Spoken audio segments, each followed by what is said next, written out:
Hello, listeners. This is the Last Signal Radio. I'm James Carter, and I'm here with Kate Vincent. The night the world changed began quietly, almost imperceptibly. Across every continent, people noticed strange lights in the sky, streaks of blue, green, and violet, moving in ways that defied physics, hovering in one place, then darting impossibly fast. At first, most dismissed them as satellites, auroras, or experimental aircraft. But then came the pulses, brief electric vibrations that made the hair on your arms stand on end, rattled windows, and left streets eerily silent for seconds at a time. And when the silence ended, neighbors, colleagues, friends, and sometimes entire families had vanished. Nothing remained but abandoned belongings, overturned furniture, and the faint echo of terror. Early reports trickled in online, but governments were slow to act, dismissing eyewitnesses as hysterical or misinformed. Even as news outlets scrambled to verify footage, strange humanoid figures appeared in surveillance cameras, moving too smoothly, too fast, sometimes shifting mid-step, as if reality itself had rejected them. Some attacked anyone nearby, leaving trails of blood and confusion. And as the first hours unfolded, humanity slept, while the world quietly shifted into a nightmare no one could have imagined. People began noticing the small, unsettling details first. A man walking his dog disappeared into an alley, leaving the animal circling in panic. A family sat down to dinner, and when someone went to answer a knock at the door, the father was gone, chairs empty, plates still warm. Security footage showed forms that moved oddly, too fluidly, pausing in ways that made shadows bend around them, faces that seemed almost human but not quite right. Phones lit up with panicked calls, neighbors screaming about people they had just seen, only for those same people to vanish before anyone could reach them. Authorities attempted to calm the public, insisting there was nothing to fear, blaming rumors and mistakes. But fear grew faster than explanation. Streets, alleys, and parking lots became hunting grounds, and every stranger could be the thing that had stolen your neighbor. By nightfall, newsrooms and emergency lines were flooded. Witnesses began whispering the same word, shapeshifters. Others called them monsters. Everyone realized, even if only subconsciously, that the world they knew no longer existed, and there was no guidebook for what came next. Hospitals reported impossible injuries, people torn apart in moments, with no assailant visible. Police officers described entire rooms emptying in seconds, victims gone before they could react. From small towns in Canada to the streets of Tokyo, from African deserts to European capitals, the pattern was the same. Brief, violent episodes, leaving terror in their wake. Video footage online was the first proof many had. Forms shifting subtly, faces misaligned with bodies, movements too precise, too smooth. Some were violent, some simply observed. They mimicked humans perfectly, but with a predatory intent that made even the closest observer uneasy. Questions rose like smoke. If governments can't see them, if scientists can't understand them, then who is left to protect us when the very people beside you might be your undoing? Life changed overnight. Streets were no longer safe. Homes could not be trusted.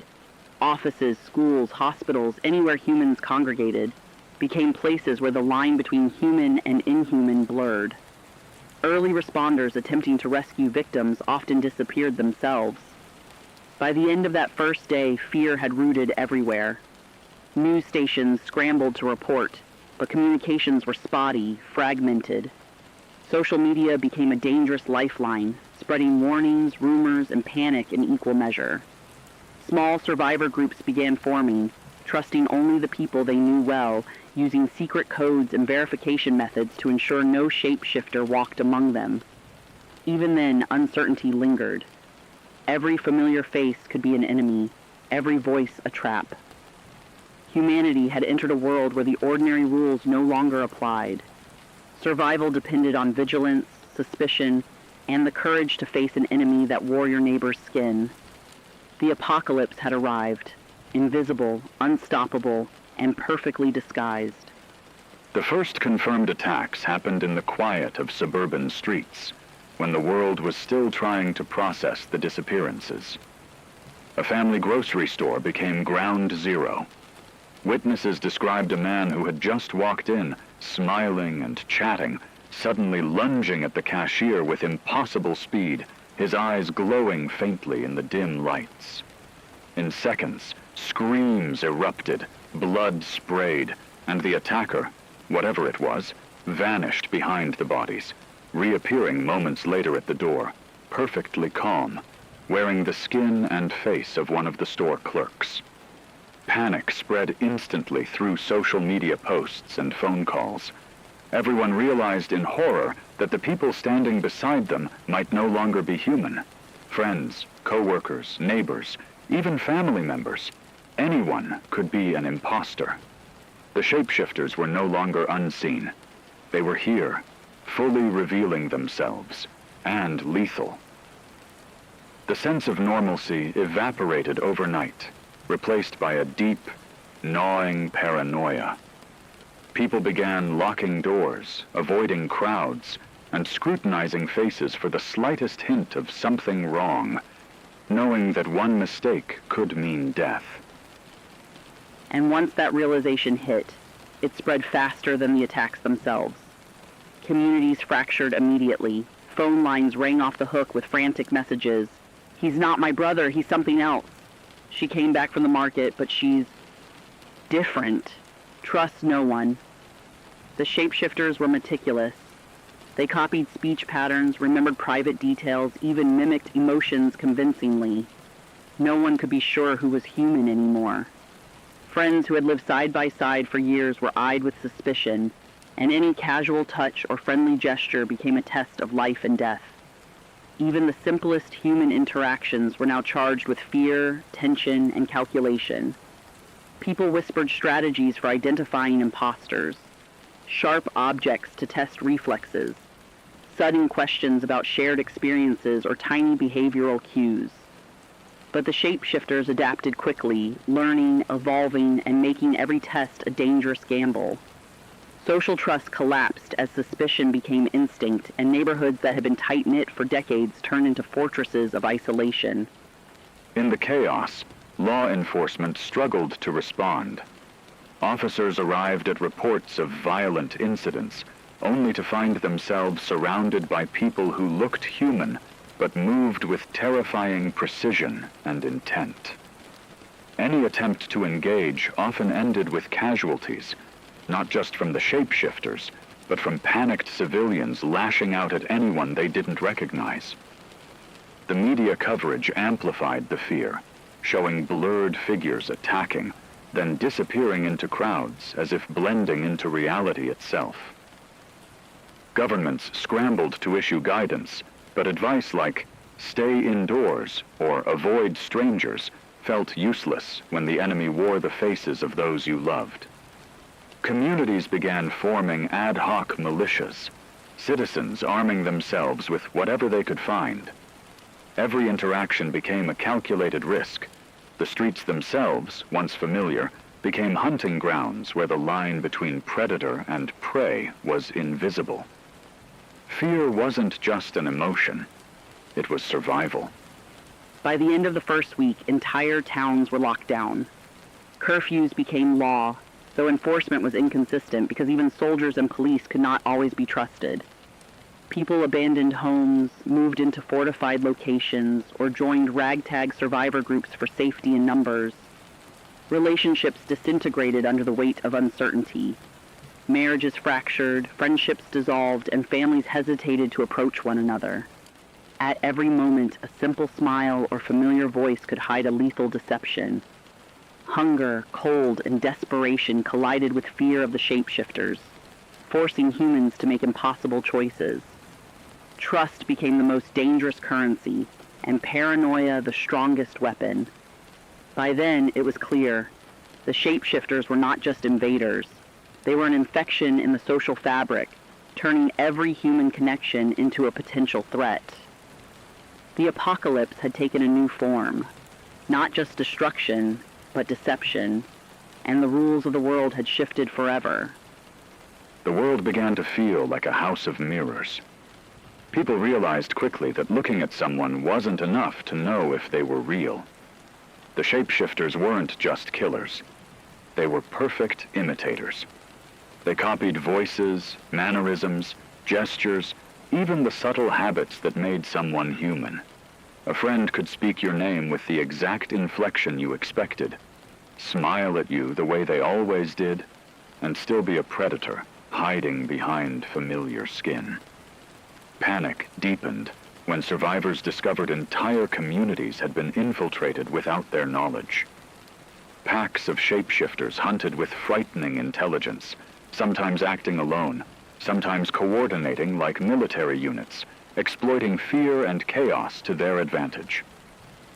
Every movement, every choice became a test. Stepping outside to gather food could mean walking straight into an ambush, disguised as someone you trusted. Fear became a map, and the shapeshifters navigated it like expert hunters, turning humanity's instinct for trust into the very mechanism of survival's end. Small groups of survivors quickly realized that survival depended on rules and signals. They began creating codes, passphrases, hand signals, and secret verification routines to distinguish humans from shapeshifters. But even those measures weren't foolproof. A shapeshifter that observed long enough could imitate patterns, mimic rhythms, and exploit weaknesses. Communities experimented with new tactics, hiding in buildings with multiple exits, pairing off for checks, and creating warning systems with noise, light, or smoke. Radios became essential, not just for communication, but for spreading instructions about who could be trusted. Every day was a negotiation between caution and necessity. You had to move, to scavenge, to eat, to survive, but each action risked exposure. The very act of living required constant calculation, a mental strain that wore people down almost as quickly as the shapeshifters themselves. Fear was no longer just an emotion. It had become a survival tool, a weapon both humans and shapeshifters wielded. Hunting patterns became terrifyingly clear over time. Shapeshifters would isolate individuals or small groups, striking when panic was high and coordination was low. They exploited darkness, narrow alleys, and abandoned buildings, always choosing terrain that amplified confusion. Survivors began recording every movement, marking streets with subtle signs, creating traps, and barricading themselves in layers of doors and furniture. Still, the shapeshifters adapted. Entire neighborhoods were abandoned when even the most careful systems failed. One witness described seeing 3 figures, human, seemingly friendly, approach a safe house. Only after the door closed and screams began did anyone realize that none of them were human, and that the attackers had learned the family's routines perfectly. The shapeshifters weren't just hunting food. They were dismantling social trust, teaching humans that safety could never be assumed. By the second week, survivors were redefining what it meant to live. Face-to-face interactions became rare. Contact was limited to brief glimpses or verified radio messages. Hunger, exhaustion, and isolation compounded the terror. People scavenged not just for food, but for information, knowledge, and anything that might help distinguish friend from foe. Some communities developed elaborate rituals, a knock with 3 taps followed by a pause, specific code words, or even testing behavior with unpredictable questions. These measures saved lives, but at a cost. Suspicion became constant, friendships were strained, and families watched one another with cautious eyes.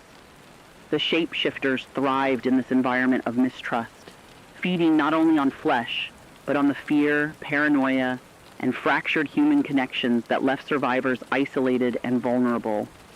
Humanity's greatest weapon, trust, had become its most dangerous liability. The world outside survivor enclaves was unraveling fast.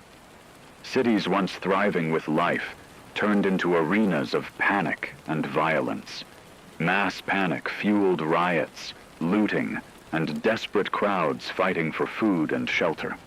Government buildings were abandoned or overrun, police stations emptied, and emergency services could no longer respond effectively. People discovered that infrastructure was failing in ways that compounded fear. Power grids went dark without warning. Communication networks crashed under the weight of frantic calls, and transportation systems became useless as highways clogged with abandoned vehicles. Those who could move tried to flee, only to find chaos waiting on every route. The world had become unpredictable, a dangerous maze where every step could lead to a shapeshifter ambush, or a human desperate enough to kill for survival. Even the military was caught in the confusion. Soldiers couldn't tell friend from foe. Reports flooded in of patrols engaging civilians who had nothing to do with the shapeshifters, and in some cases, shapeshifters disguised as officers were leading attacks. Airstrikes and armed interventions became increasingly random, adding to public terror rather than reducing it. Governments tried to broadcast instructions, but without reliable communication or trust, people ignored orders, making survival a matter of personal instinct rather than strategy. Chaos wasn't just in the streets. It was in the minds of everyone who had once believed that rules or authority could protect them. Fear became a virus faster than the shapeshifters themselves. Across continents, the same patterns repeated. Abandoned cities, fractured communities, and the dead, or undead, moving through empty streets like shadows. Survivors relied on small, fortified enclaves, constantly on alert for both human and shapeshifter threats. Trade, supply chains, and any semblance of organized life evaporated. The world's heartbeat slowed, measured only by the desperate acts of those trying to survive. Trust was scarce, and paranoia became routine. Every stranger might be a shapeshifter. Every ally might betray you under pressure. Even simple movements, crossing a street, entering a building, scavenging for supplies, were weighed with the highest stakes. Civilization was not dead, but it had been pushed to its breaking point, and survival demanded constant vigilance, courage, and ruthlessness. People began forming isolated networks, using secret codes, signals, and rendezvous points to maintain some human connection. In cities like New York, London, and Tokyo, makeshift militias patrolled districts, not for law enforcement, but to defend basic survival zones. They reinforced buildings, set traps, and mapped shapeshifter sightings meticulously. It was a brutal learning curve. One failure, one misjudgment, and entire groups could vanish. Even trusted partners were tested constantly. Mistakes were fatal. The world had become an endless chessboard, with humans struggling to stay one step ahead while shapeshifters exploited every weakness. Every day that someone survived was a victory, but the victory was always temporary, and the chaos always waiting to reclaim it. Infrastructure failures amplified isolation. Roads blocked by abandoned cars, bridges damaged or destroyed, and communications down meant that people could no longer call for help, warn others, or coordinate effectively. In this vacuum, misinformation spread as fast as the shapeshifters themselves. Rumors of mass attacks, imposter sightings, and false safe zones caused panic and sometimes death. The collapse of order created opportunities for shapeshifters to strike strategically, blending into the confusion. Survival wasn't just about avoiding attacks anymore. It was about navigating the psychological minefield of rumors, suspicion, and fear. Humanity's ingenuity and adaptability were tested in ways that no war or disaster had ever demanded. By the end of the first month, the global landscape had changed irreversibly. Cities were no longer centers of civilization. They were dangerous zones of risk, where death lurked behind familiar faces. Humans learned to travel at night, move quietly, and trust only verified signals. Communities became defensive, insular, and rigidly structured, with resources tightly rationed. The shapeshifters thrived in this environment using fear, misinformation, and perfect imitation to manipulate and control. Survival was no longer just a matter of strength or speed. It was about wit, vigilance, and the ability to read the unspoken signs that separated human from imposter. The world was fractured, but pockets of resistance still clung to life, determined to endure against impossible odds. Fear became more than just survival instinct. It became a constant companion. Every glance, every whisper, every handshake was scrutinized. Humans were no longer safe among themselves. Friends, family, even neighbors could be shapeshifters in disguise. Small survivor groups grew insular, double-checking new arrivals, interrogating anyone who hadn't been seen before, and establishing elaborate verification routines. Radios carried not just warnings of attacks, but also stories of betrayal, of entire groups wiped out because someone had trusted the wrong person. People learned to move quietly, to observe rather than act immediately, and to consider every interaction a potential threat. Even in a crowded street, one could feel alone, because no one could truly know who was human. Isolation became routine. Communities barred outsiders, sometimes for days, until they could confirm identities through tests or signals. New arrivals were questioned repeatedly, monitored during the day and night, and sometimes subjected to extreme verification measures that felt cruel but were necessary. Stories of imposters who had killed entire households spread quickly, fueling fear that trust was deadly. The psychological weight of this reality pressed on survivors relentlessly. People developed tics, habits, and rituals to reassure themselves and others that they were human. Every sound, every shadow, every familiar voice could trigger panic. Life had become a constant exercise in doubt and suspicion. Even in secure enclaves, the tension was unbearable. Groups that once felt safe now watched one another with unease. A friend laughing too loudly, a neighbor staying unusually quiet, or someone taking an unfamiliar route could spark immediate suspicion. Stories circulated of shapeshifters imitating people perfectly, walking into homes and sowing chaos from within. Radios, meant to connect communities, were also channels for rumor and fear. Survivors learned quickly that information itself could be dangerous if it wasn't verified. Psychological warfare had become as deadly as the shapeshifters' attacks because it eroded trust, the most valuable human resource. Communities adapted by creating strict rules for behavior, specific knock patterns on doors, secret phrases, timed shifts, and verification exercises that could reveal imposters.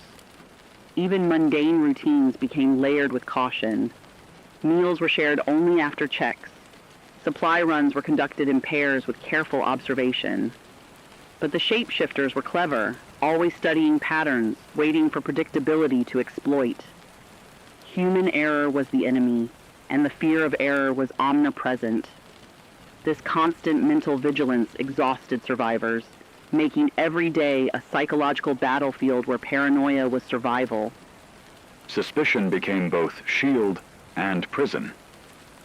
Survivors avoided forming close bonds because attachment could be deadly if the person was an imposter. Friendships were tested, families were monitored, and even established groups held councils to debate trustworthiness. Every encounter was a calculated risk. Approach, observe, test, and decide whether to accept or reject. communities relied heavily on coded communication, signals, and alarms. Yet even these systems weren't foolproof, because shapeshifters could learn, imitate, and infiltrate. Humanity's social fabric had been shredded, and people had to rebuild it with fear as the primary mortar holding them together. The broadcasts themselves became a lifeline, but also a reminder of danger. Stories of betrayal and infiltration dominated the airwaves, shaping decisions, strategies, and paranoia. Survivors across continents learned from each other's mistakes and successes, adjusting their defenses and verification methods. The line between reality and rumor blurred, making mental resilience as vital as physical protection. In a world ruled by shapeshifters, psychological tension wasn't a byproduct, it was the battlefield.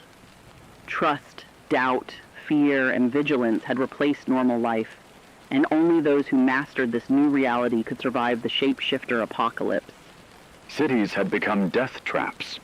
High-rise buildings, crowded streets, and bustling neighborhoods, once symbols of human achievement, now worked in favor of the shapeshifters. They could move through crowds unnoticed, imitate anyone, and strike without warning. Survivors learned to distrust public spaces entirely. Side streets, alleys, and abandoned buildings became both refuge and hazard. Every group movement had to be carefully coordinated. Even small errors could lead to infiltration, loss of life, or collapse of an entire safe zone. The dense environment that once fostered community now amplified fear, making cities unbearable for anyone who wasn't constantly vigilant. In contrast, rural areas offered initial relief. Open fields, isolated homes, and small communities allowed humans to spot shapeshifters from a distance. Yet safety was an illusion. The shapeshifters were patient hunters, sometimes waiting days or weeks before striking. They could manipulate humans into leaving fortified shelters by staging attacks, leaving misleading clues, or impersonating familiar figures.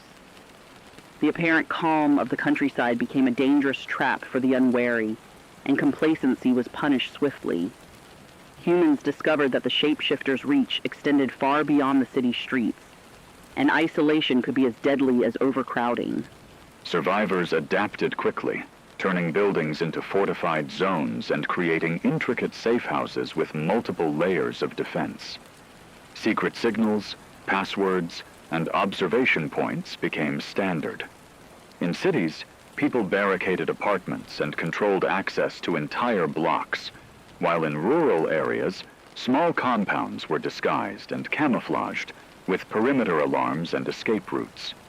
Every movement, whether for scavenging or communication, was carefully planned. Life became a game of strategy, with humans forced to outthink shapeshifters at every turn. Failures were deadly, but small victories, surviving a night, spotting an imposter before it struck, were celebrated fiercely. Communication between enclaves was crucial, but risky. Survivors established coded radio broadcasts, visual signals, and messenger routes to warn of shapeshifter activity, share resources, and coordinate safe passages. Even a brief lapse in attention could mean disaster, as shapeshifters could exploit a single unguarded moment. Trust remained scarce, but the necessity of cooperation forced humans to build fragile alliances. These alliances were temporary, tested daily by fear, scarcity, and deception, yet they were the lifelines keeping scattered survivors connected in a world dominated by shapeshifters. In this new world, geography defined survival strategy. Urban survivors focused on concealment, constant vigilance, and carefully controlled movement through dense environments. Rural survivors relied on observation, traps, and self-sufficiency. Both faced relentless psychological pressure. Every action required thought. Every interaction was a potential threat. And every misstep could result in death. Humans had to learn the shapeshifters' behaviors quickly, adapting old instincts to this. unprecedented predator. The apocalypse had rewritten the rules of survival, and only those who mastered both strategy and observation could hope to endure. Ultimately, survival wasn't just about hiding or fighting. It was about understanding the shapeshifter's intelligence, patience, and cunning. Urban and rural humans alike developed routines, built secure zones, and relied on signals and verification systems. Small communities became microcosms of trust and fear, where vigilance was a constant requirement. The line between predator and prey blurred, and humans learned that the world itself had become a chessboard. Every city block, every forest edge, and every isolated home was a potential battlefield where strategy, caution, and sheer human ingenuity determined whether someone would live to see the next sunrise. Humans quickly realized that ingenuity, not machines, would determine survival. They began creating improvised detection methods, behaviors, tests, and signals that the shapeshifters could not easily mimic. Communities developed secret hand signals, timed movements, and behavioral cues to identify who was human and who was alien. Some survivors even set up small testing zones where anyone entering had to perform unique tasks or answer specific questions under observation. Failure meant being treated as a potential shapeshifter, a terrifying prospect that forced careful compliance and constant vigilance. Every success in identifying an alien intruder became a story of hope. Every failure left scars, not only physically but psychologically, teaching humans the devastating cost of misjudgment. It was no longer enough to rely on trust, technology, or brute force. Survival demanded intelligence, patience, and unwavering attention to detail in every interaction. Radio broadcasts became the lifeline of a world in chaos. With internet networks either collapsed, sabotaged, or infiltrated, survivors relied on clandestine frequencies to warn each other about shapeshifter movements, coordinate scavenging missions, and communicate safe routes through abandoned cities. Broadcasts were coded and constantly changing. Any unencrypted message could be intercepted and manipulated by the shapeshifters, sowing confusion and mistrust. Those who controlled these frequencies often held power over entire networks of survivors, able to direct, warn, or even manipulate groups from a distance. The radio became more than a tool. It was a weapon, a map, and sometimes a psychological anchor, giving humans a sense of connection and control in a world dominated by invisible predators. Every transmission was a lifeline, every missed message a potential death sentence. Even simple technology was repurposed in brilliant and desperate ways. Drones, originally meant for scouting, became surveillance eyes above empty streets.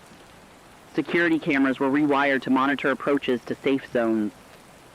Improvised sensors measured heat, vibrations, and chemical changes to detect shapeshifters lurking in the shadows. But no matter how advanced or inventive the tools, the aliens adapted quickly, learning patterns and exploiting weaknesses. Humans realized that technology alone could not replace caution or instinct. It was the combination of human observation, strategic placement, and improvised technological ingenuity that kept survivors alive. Every night became a test of wits and endurance, where one lapse could allow shapeshifters to strike with lethal precision. Trust in any single tool became dangerously naive. Passwords, secret gestures, and verification protocols were often more reliable than thermal scanners or chemical markers. Communities enforced multi-layered identification systems where no single test could guarantee safety. Humans had to be alert constantly, ready to question and verify every individual entering a safe zone, whether stranger or familiar face. Mistakes were fatal, and the shapeshifters exploited human impatience, desperation, and emotional attachments. Survival became a mental game as much as a physical one, with each interaction demanding scrutiny, judgment, and calculation. Humans learned to read subtle behaviors, to analyze inconsistencies, and to act decisively before the shapeshifter could strike. Ultimately, the fight against shapeshifters became a battle of adaptation, ingenuity, and observation. Technology offered tools, but instinct and human creativity were the ultimate weapons. Radios connected scattered survivors, behavioral cues provided identification, and improvised detection systems bought precious time. Communities became living experiments, constantly testing new ideas, new methods, and new strategies to stay one step ahead of the alien predators. Every day was a trial, every encounter a puzzle. To survive, humans had to outthink, outmaneuver, and outlast the shapeshifters, using every ounce of intellect, caution, and creativity. In this new reality, the combination of technology, human skill, and relentless vigilance was the only way to endure. As the weeks turned into months, humans became acutely aware that survival was as much about observation as it was about firepower. Every movement, every conversation, and every routine had to be analyzed for signs of alien mimicry. Survivors began keeping detailed logs, mapping the appearances, behaviors, and patterns of shapeshifters in their regions, noting which tactics worked and which led to disaster. Safe zones became living fortresses of rules and signals, passwords, gestures, and even coded knocks to distinguish humans from imposters. Simple tasks like sharing food, distributing water, or opening a door required scrutiny, but these precautions saved lives. The thrill of small victories, cornering a shapeshifter, reclaiming a neighborhood, or rescuing captured survivors, was amplified by the ever-present knowledge that the next failure could wipe out everything.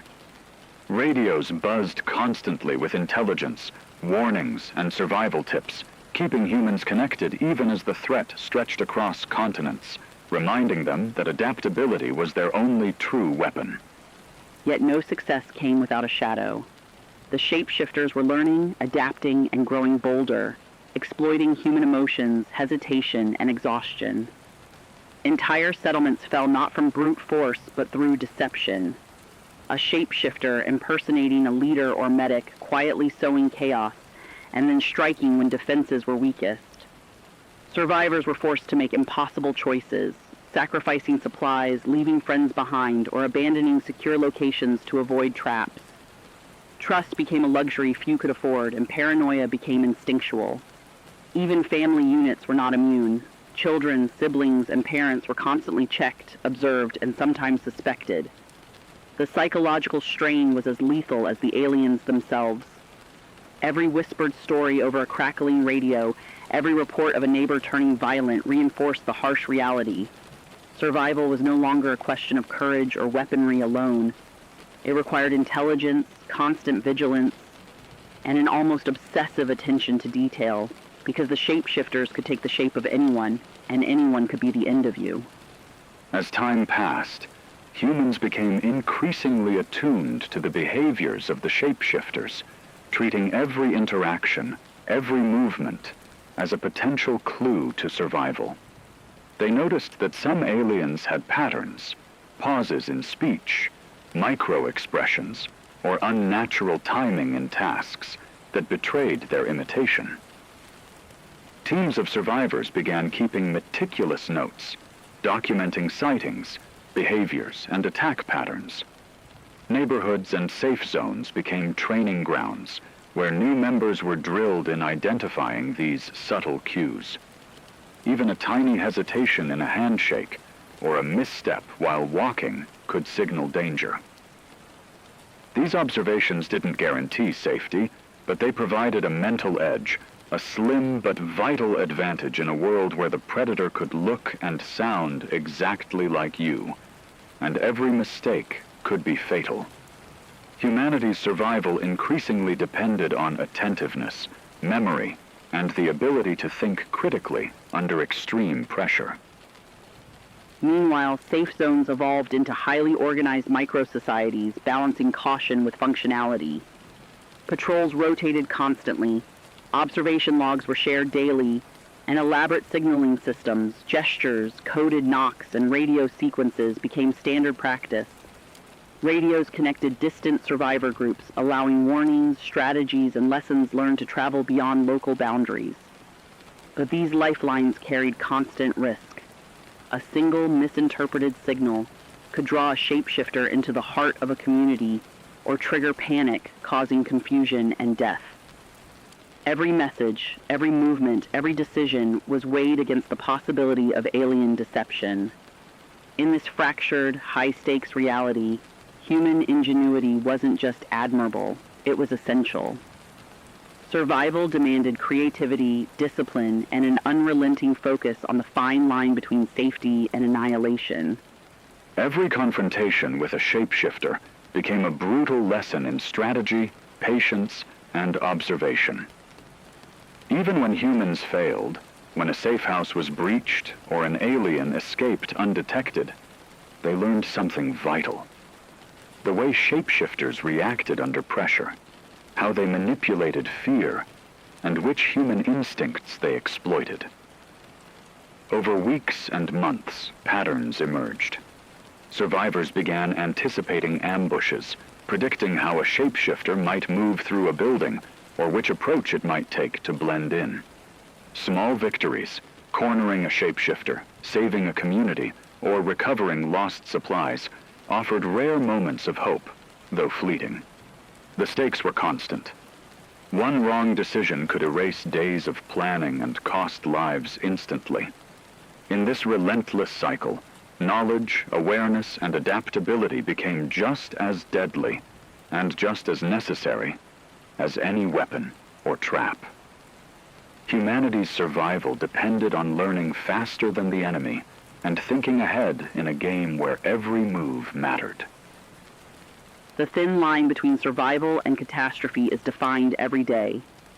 Survivor networks expanded cautiously, sharing observations, refining techniques, and combining ingenuity with discipline. Humans were discovering, often painfully, that shapeshifters, for all their perfection, had limits. They followed habits, revealed subtle tells, and could be forced into mistakes when confronted strategically.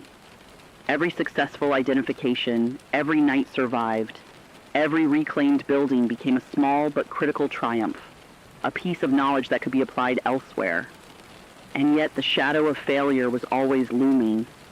Trust had to be earned, tactics had to be rehearsed, and adaptation had to be immediate.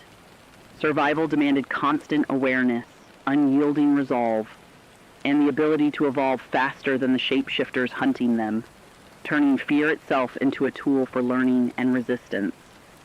The alien invasion was no longer a distant threat or a localized incident. It was everywhere at once, a relentless, coordinated onslaught that turned familiar cities and towns into ghostly landscapes. In New York, the skyline was shattered, skyscrapers blackened with fire, streets littered with abandoned cars and belongings left in haste, while rumors circulated of entire neighborhoods being overtaken without a single human survivor.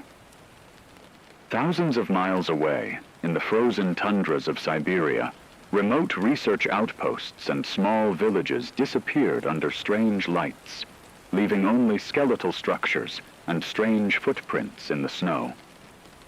Across Europe, capitals once bustling with life, fell into chaos. Paris, London, and Berlin experienced mass panic as citizens fled, unsure who could be trusted.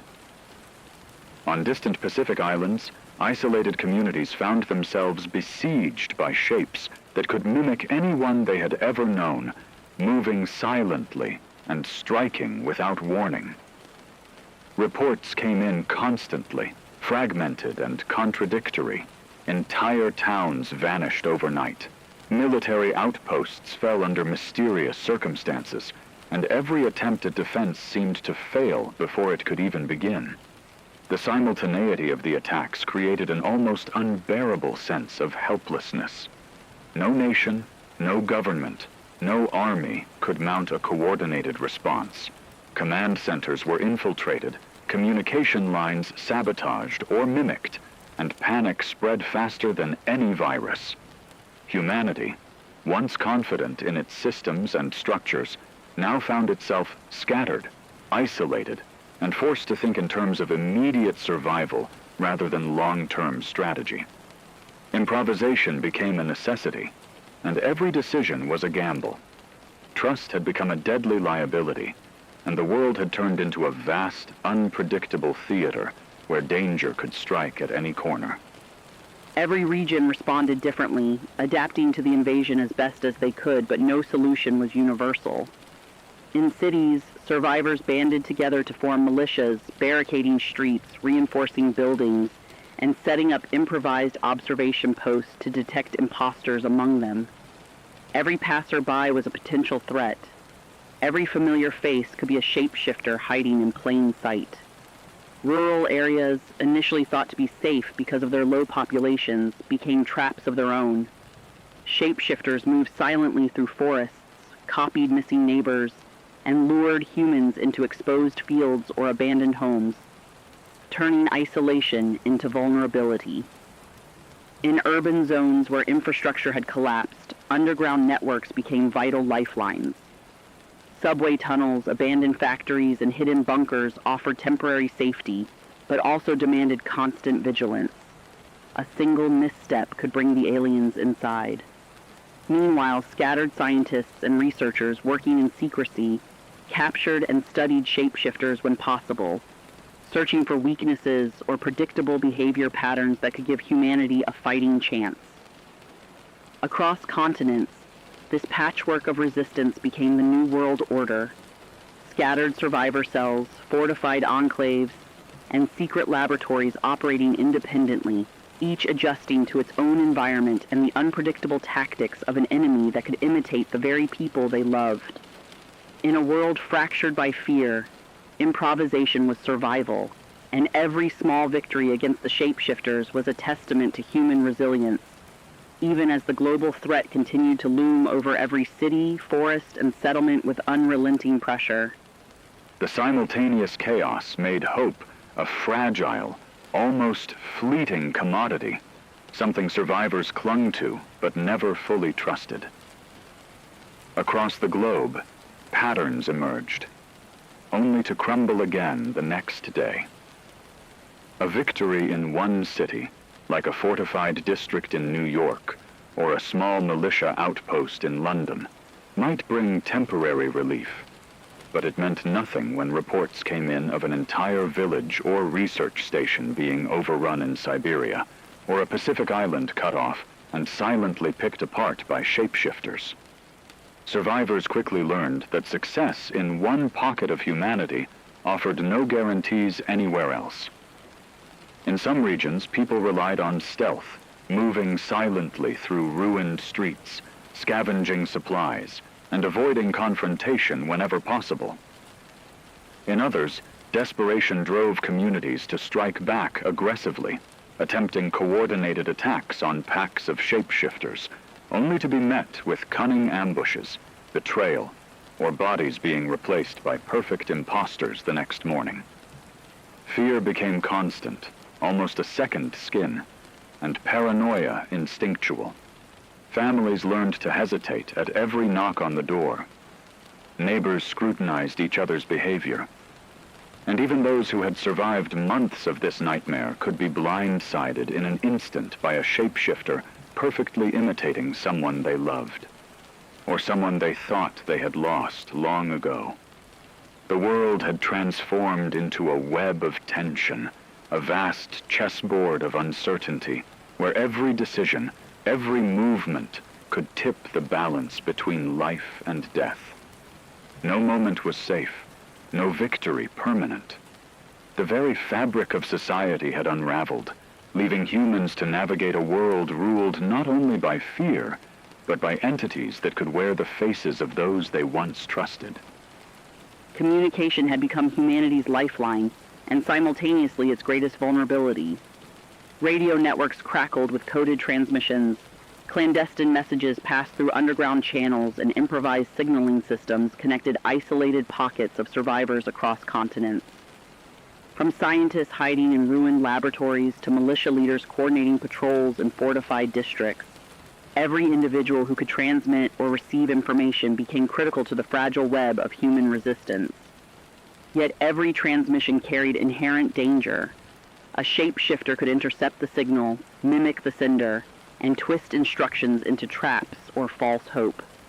Survivors rapidly adapted, creating rotating codes, time signals, and behavioral verification, anything that might preserve the integrity of a message and prevent betrayal. The ingenuity displayed in these networks became as essential to survival as food, fire, or weapons. Every successful relay could save lives, allowing a town to avoid an ambush or a militia to ambush the shapeshifters instead. Every compromise, every intercepted message could trigger death on an unimaginable scale. Humans realized that victory against the shapeshifters required more than strength or courage. It demanded intelligence, adaptability, and the willingness to think several steps ahead of an enemy that could mimic, anticipate, and manipulate at will. In this fractured, multi-theater world, survival was no longer just about staying alive. It was about outthinking a perfect predator at every turn, in every corner, under every shadow. Amid this global crisis, humans began noticing patterns in the aliens' attacks. Certain climates, urban layouts, or survival strategies influenced how shapeshifters operated. In polar regions, they moved slower but were no less deadly. In forests and jungles, they exploited dense cover and preyed on isolation. Every region developed specialized countermeasures, rigid routines, hidden shelters, improvised weapons, and coded identification systems to exploit these behaviors. Lessons learned in one theater were precious commodities, shared across networks to improve survival chances elsewhere. Humanity's ingenuity, adaptability, and observation skills became the only real line of defense against a predator that could imitate any one of us perfectly. In the end, the world had fractured into thousands of microcosms of struggle, each with its own rules, alliances, and strategies. There was no central command, no overarching hope of a coordinated global response. Instead, survival meant relentless vigilance, rapid adaptation, and the courage to make impossible choices under constant threat. Zombies may have ruled the streets before, but now it was shapeshifters ruling minds, cities, and fear itself. The radio, the signals, the strategies, they were lifelines connecting scattered humans, reminding them that even in the most hopeless of worlds, someone, somewhere, was still fighting. And as long as that fight continued, humanity refused to disappear completely. Amid this global crisis, humans began noticing patterns in the aliens' attacks, small clues that hinted at their strategies and limitations, though never enough to feel safe. Certain climates influenced their speed and approach. In polar regions, shapeshifters moved slower, their forms struggling against the cold, but lethality remained absolute, and even a single encounter could be fatal. In dense forests and jungles, they thrived, using the environment to their advantage, exploiting isolation, and patiently stalking humans for hours or days before striking. Urban layouts played a role too. Cities with wide open plazas or crumbling skyscrapers became hunting grounds where shapeshifters could blend seamlessly into crowds, while cramped alleyways or barricaded districts gave humans a slight tactical advantage. Every region developed its own specialized countermeasures, rigid daily routines to avoid ambush, hidden shelters designed to confuse or trap imposters, improvised weapons scavenged from wreckage, and coded identification systems that changed constantly to avoid mimicry. Lessons learned in one theater were shared through clandestine radio networks, courier systems, and underground channels, becoming precious commodities that could save lives thousands of miles away. Human ingenuity, observation, and adaptability emerged as the only true defenses against a predator that could imitate anyone perfectly. eroding the comfort of familiarity and turning everyday life into a tense, unpredictable chess match. In the end, the world had fractured into thousands of microcosms of struggle, each with its own rules, alliances, and survival strategies. There was no central authority, no global coordination, and no hope of a synchronized response. Every survivor was forced to become both soldier and strategist, constantly weighing the risks of every step outside their safe zones, every interaction with strangers, every reliance on technology or messages that might be compromised. Urban militias fortified districts and patrolled relentlessly, while rural communities relied on isolation, camouflage, and the patient monitoring of their surroundings. Scientists, researchers, and rogue engineers devised traps, chemical tests, and behavioral experiments to identify the shapeshifters, all while avoiding detection themselves. In every corner of the world, life was measured in hours or days, not weeks, as fear became a constant companion, paranoia a necessary tool, and courage the currency of survival. The radio became the lifeline that stitched these scattered pockets together, the thread connecting humans across continents who otherwise might have felt completely alone. Broadcasts carried vital information about shapeshifter movements, warnings of infiltration, tips on verification methods, and even stories of small victories, communities that held their ground, traps that worked, imposters revealed. Each successful transmission could save dozens, sometimes hundreds of lives, but each failure could mean massacre. Survivors learned to innovate constantly, creating rotating codes, hidden signals, and behavioral verification strategies to make sure the information remained trustworthy. Even the smallest innovation, a new password, a signal fire, or a modified tone on a shortwave radio, could tip the scales between life and death. And every human who learned to adapt became part of the fragile chain of survival, holding back the apocalypse. Shapeshifters no longer just hunted humans. They manipulated fear itself, turning trust into a weapon and eroding the bonds that had once defined communities. Families lived in constant doubt. Neighbors questioned each other's intentions, and alliances were fragile, always under suspicion. Entire districts could fall from one misstep, while remote villages sometimes survived for weeks or months through sheer ingenuity and silence. The human spirit was stretched to its limits. Improvisation replaced certainty, observation replaced instinct, and courage became a daily act of defiance. The world was no longer defined by geography or borders. It was defined by the capacity to survive, adapt, and resist in an environment where the enemy could wear the face of anyone, anywhere, at any moment. Despite the overwhelming odds, pockets of resistance endured. Underground bunkers, fortified neighborhoods, and secret enclaves became sanctuaries, places where humans could plan, share knowledge, and coordinate strikes against shapeshifters. Communities used everything at their disposal. Old technologies, abandoned military supplies, and even the environment itself to gain an edge. They observed, they experimented, and they learned. Shapeshifters might have had the advantage of mimicry, but humans had ingenuity, adaptability, and the ability to fight together even when the world had fragmented into isolated theaters of terror. The battle was no longer just for survival. It was for the very essence of humanity itself.